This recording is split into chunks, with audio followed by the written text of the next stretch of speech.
Assalamualaikum warahmatullahi wabarakatuh. Para mahasiswaku, mata kuliah ilmu perpetaan kartografi, pada kesempatan ini mari kita bersama-sama mengkaji bersama. Minggu kemarin kita sudah membahas di pertemuan-pertemuan sebelumnya terkait dengan konsep dasar kartografi, kemudian tata peta atau letak peta atau layout peta. Nah, nanti pada kesempatan kali ini nanti akan dipaparkan oleh kelompok. Mari kita bersama-sama kita simak untuk paparan pada kesempatan kali ini, pertemuan kali ini. Jangan lupa nanti silakan dicek di Vclass terkait dengan materi, terkait dengan absensi. Jangan lupa ditulis pertanyaan-pertanyaan terkait dengan materi pada kesempatan ini. Kemudian kita sharing bersama, kita diskusikan bersama di Vclass atau di WhatsApp group. Terima kasih, mari kita simak-simak bersama pada materi pertemuan kali ini. Terima kasih. Assalamualaikum warahmatullahi wabarakatuh.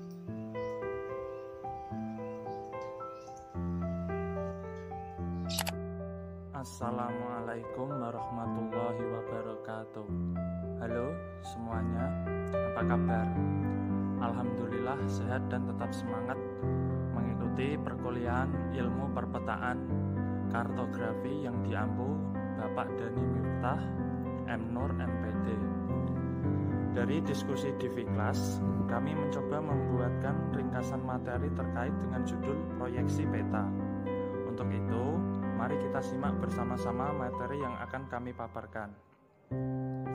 Untuk diskusi bisa kita gunakan Vclass atau grup media sosial yang lain sebagai wadah diskusi dan sharing. Mari kita simak bersama-sama materi tentang proyeksi peta. Kami beranggotakan 3 orang, terdiri dari Liana Sulistianingsih, Sinka Oktaviana, dan Yusril Hana Marzuki. Proyeksi adalah pemindahan dari bidang lengkung ke bidang datar. Peta adalah gambaran permukaan bumi pada bidang datar dengan skala tertentu melalui sistem proyeksi. Proyeksi peta adalah suatu sistem yang memberikan hubungan antara posisi titik-titik di bumi dan di peta. Jenis proyeksi peta berdasarkan sifat asli yang dipertahankan. A. Proyeksi ekuivalen. Luas di atas peta sama dengan luas di atas muka bumi setelah dikalikan skala. B. Proyeksi konform. Bentuk atau sudut dipertahankan sama dengan bentuk aslinya. C. Proyeksi ekuidistan. Jarak di peta sama dengan jarak di muka bumi. Kemudian jenis proyeksi peta berdasarkan kedudukan sumbu simetris. A. Proyeksi normal, sumbu simetris berhimpit dengan suhu bumi. B. Proyeksi miring, sumbu simetris membentuk sudut terhadap sumbu bumi. C. Proyeksi transversal, sumbu simetris tegak lurus pada sumbu bumi. Kemudian jenis proyeksi peta berdasarkan bidang asal proyeksi yang digunakan. A. Proyeksi azimut, proyeksi peta pada bidang datar. B. Proyeksi kerucut. Pada proyeksi ini, bidang proyeksinya berupa kerucut. Proyeksi ini menggambarkan daerah lintang 45 derajat. C. Proyeksi silinder. Pada proyeksi ini, bidang proyeksinya berupa silinder. Kemudian sistem pembuatan proyeksi peta. Tahap awal. Pertama, seleksi model bentuk bumi yang akan digunakan sebagai acuan dalam kurung bola atau elipsoid karena bentuk bumi tidak beraturan. Langkah pertama ini menjadi sumber distorsi pertama dalam proyeksi peta. Generalisasi ini menyebabkan hilangnya informasi. Kedua, transformasi koordinat geografis atau dalam kurung lintang dan bujur ke dalam koordinat kertas XY atau polar. Kemudian memilih permukaan proyeksi. Developable surface adalah permukaan yang dapat diubah menjadi datar tanpa pelebaran, pengecilan, atau terjadi robek. Terdapat 3 jenis permukaan proyeksi yang memenuhi developable surface dan dapat digunakan yaitu silinder, konik, dan permukaan datar.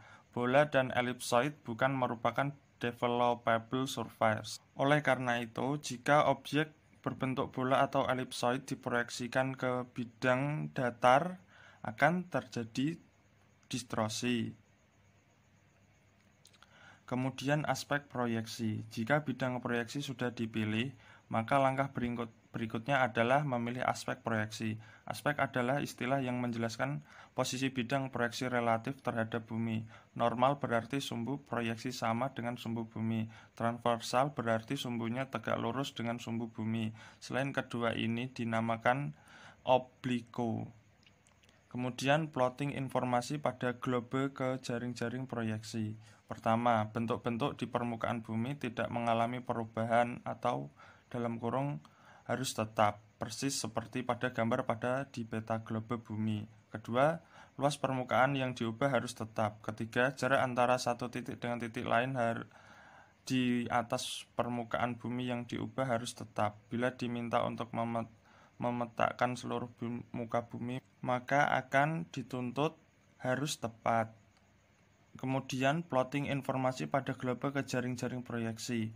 Pertama, membuat lingkaran dengan jangka dalam kurung bumi. Kedua, membuat garis pada titik koordinat yang membelah lingkaran dengan sama besar. Ketiga, pilih proyeksi peta yang akan digunakan. Terima kasih kepada Bapak Dhani Miftah M. Nur yang telah berkenan memberikan arahan, nasihat, ilmu, dan pengalamannya sehingga materi ini bisa bermanfaat dan semoga menjadi hasanah edukasi pembelajaran yang lebih baik. Subhanakallahumma wa bihamdika asyhadu an la ilaha illa wa anta wa atubu ilaik. Wassalamualaikum warahmatullahi wabarakatuh.